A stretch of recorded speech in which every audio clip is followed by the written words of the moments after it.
Hi, this is Kasem. Well, it's almost Thanksgiving. Time for families and friends to get together and give thanks for their blessings. A lot of new artists on the survey are also feeling thankful because this is the year they've scored their first number ones. There's Color Me Bad and Karen White, hot new English bands like Jesus Jones and EMF, and veterans from other charts scoring their first number ones on the pop chart like Surface. Who will be thankful for being number one this week? To find out, join me as we count down all the biggest hits right here on Casey's Top 40. This week, millions of Americans celebrate Thanksgiving, a holiday that might never have existed were it not for the American Civil War. Details coming up. Counting down the hits with Casey Kasem.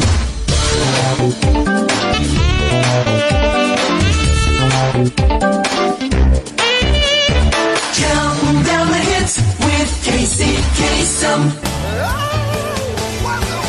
Hi, it's Curtis Stigers, and you're tuned to AT40. Happy Thanksgiving. Thank you, Curtis. He's up 2 more notches to number 9 with I Wonder Why. Casey's Top 40. Sitting in for Casey Kasem, I'm David Perry on Casey's Top 40.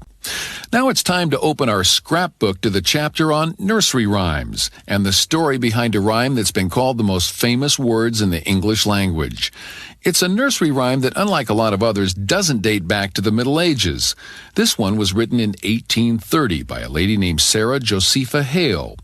Mrs. Hale was the editor of a number of magazines of the time with names like Ladies Magazine and Juvenile Miscellany. In 1830, she heard a story about a lamb that was so closely attached to a young girl that she'd follow the girl to school every day and wait patiently outside the schoolroom for the girl to go home. Mrs. Hale was so touched by the story that she wrote a poem about it for Juvenile Miscellany, a poem that went, "Mary had a little lamb, its fleece was white as snow, and everywhere that Mary went, the lamb was sure to go."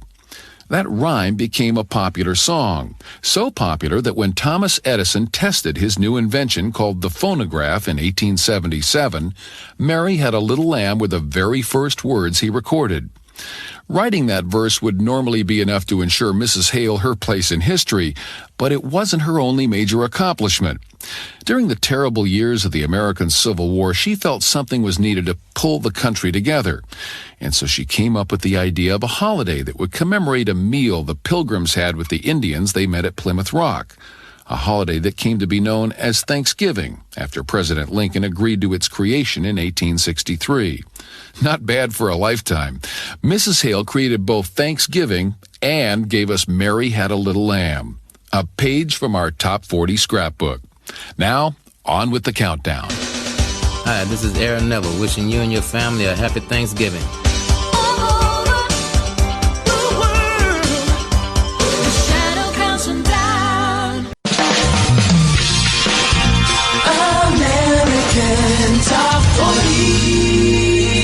Now, this week, millions of Americans celebrate Thanksgiving, a holiday that might never have existed were it not for the American Civil War. In school, we learned that the holiday called Thanksgiving dates back to 1621. That was the year of the first Thanksgiving when the Pilgrim settlers and Native Americans sat down together to celebrate the harvest. The problem is that no one celebrated Thanksgiving after that. It wasn't until 1827 that a magazine editor named Sarah Hale started a campaign to make Thanksgiving a national holiday, a holiday at which, in her words, we offer to God our tribute of joy and gratitude for the blessings of the year. Every year in her magazines, she wrote about the importance of creating such a holiday, and every year she was ignored. And then in 1861, the United States was plunged into a terrible civil war with states against states and brothers against brothers. During the darkest days of the war, Mrs. Hale approached President Lincoln about declaring the last Thursday in November a day of Thanksgiving, in the hope of bringing the nation together. On October 3rd, 1863, Lincoln issued a presidential proclamation declaring a national day of Thanksgiving, and Thanksgiving has been part of our national culture ever since. That's our story as the countdown rolls on. Counting down the hits with Casey Kasem.